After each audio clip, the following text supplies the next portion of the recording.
How will you fix our country if you get elected as president? Let me tell our countrymen that I cannot do it alone. We have to do this together. This is a country and we must have unity. We have enough laws, but we do not implement or follow the law. Right now, following the law is only an option for Filipinos. It should be a must. To have peace and order, we must have an adequate police and military force, and we should overhaul the entire system and even the hierarchy of the two fighting forces of our government. We should have increased their salaries and take care of their families so they do not have to take bribes and they have to work with pride. Ang pinaka-importante po ay yung dignidad ng tao. At naman sa sweldo lang na sana mabubuhay sila ng marapat-dapat. The only way to do that is really na increase the salaries. Kasi talaga ngayon mababa at hirap sila. The most important part in the security of our nation is to have an efficient and effective military and police. And therefore, we have to take care also of their welfare. But while waiting to perfect a system, we can call upon our citizens to enforce the law and make arrests. For after all, it is already allowed under the present laws of the land. Lahat naman tayong Filipino, we want to fix our country. Sa Davao, I have inspired them to make the city great at nagawa namin. Nagawa ko, kaya natin, kaya ninyo, and we can inspire the whole of the Philippines. It's a matter of love of country again. As president, I will enforce the law. And I have to instill discipline. And that is the only way that we can go forward in this country. Strong leadership and a people would want to obey the law. To sustain peace, we must have progress. How do you intend to improve the economy to create jobs? In any country that has progress, there has to be industrialization. To create jobs, we must create factories. We have to build industries. We have to realize our long dream of having our own steel industry. For example, we export ores and the raw materials for steel, and we buy them back as a finished product. Compounding the expense, steel is needed everywhere. It is, as a matter of fact, the mother of industries. Everything you see around comes from the earth called steel. We generate jobs. Pati ako, nag-i-import pa ako ng steel para sa bahay ko. Our steel mill can do it for us to build our weapons, our cars, and someday we can build all of our needs in this country if we have the steel mills. Nagawa ng Taiwan, Japan, South Korea, and other nations sa kanilang steel industry. Nauna pa tayo sa lahat noong 1960s. Matignan mo ngayon, nag-i-import tayo. Galing ang raw material sa atin. Tignan mo ang South Korea and the rest of Asia. They are progressing and they have the steel industry to rely on, the backbone of industrialization. It's about time we have our own. We will welcome investors and we will fix our laws and come up with the code of economics. We will open our country for business, for investment. We will give investors more than what the other countries are giving, better than what the other competing countries are giving them. The problem in the Philippines today is that we have laws that are convoluted and the red tape is really a disturbing problem. I would assure you that I will make our economic policies and laws simple, believable, and protect the investments that would come in. Alam mo sa siyudad ko, I have imposed this rule of acting on whatever permits clearances, a 72-hour limit.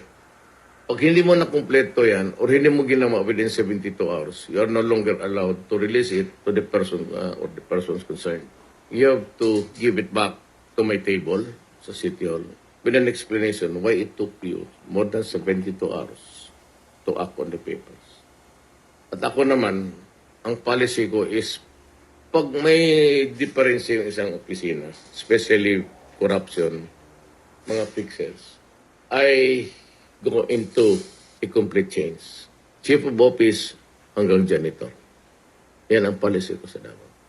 Pag nagkamali, and even police, hindi lang may police dyan and there is a lucrative drug business inside the city, I will change the police and every policeman. Yung kasalanan ng isa, kasalanan ninyo ng lahat yan. Lalo na if it involves people connected with security. You have mentioned that the Philippines has many islands, and since foreign business know exactly what they need, we can lease an island to them where they can build their factories and businesses according to their own needs and rules, like a business island patterned after Hong Kong. One way to do it really is to attract people. Now, there are islands available here in the Philippines. It might be small, it might be big, but if it suits well to the business, parang ibigay mo na sa kanila without really giving up anything under Philippine laws. And parang yung isang island nila, parang factory na yun nila. They can run their own show, discipline people there, and they can configure the island to their needs. Na instead of a factory, I give you an island.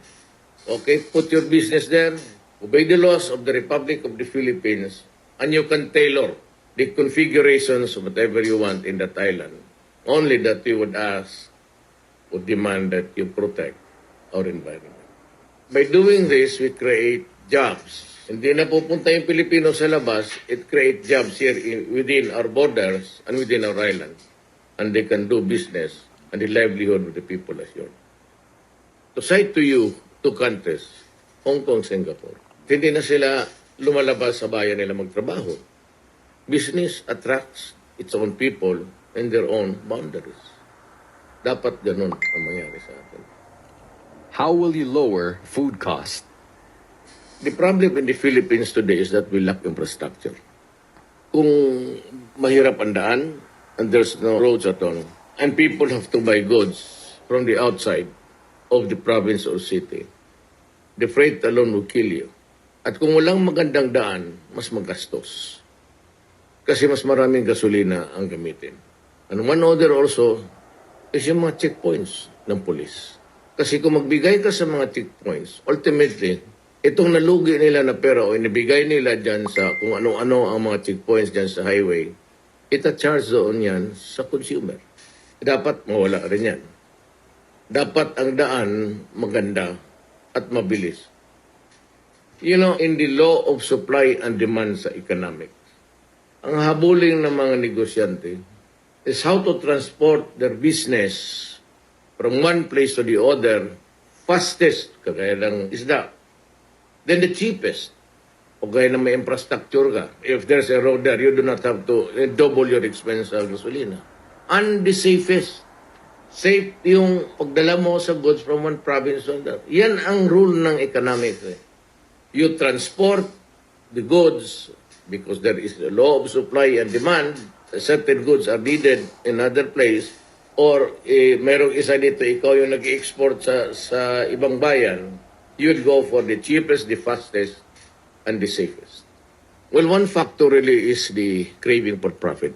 Bibilihin ng mga middlemen, kaya nga galit ng mga komunista dyan, yung comprador, because they double the price, and also because of the checkpoint, kung ano-anong bilihan nila, kung anong bigyan, and they will add it up to the consumer eventually. Yan ang nangyayari dyan. Everybody wants to make a living. Some borrow, some of their own capital. But for the ordinary poor Filipino, he goes to borrow money from the sharks, loan sharks.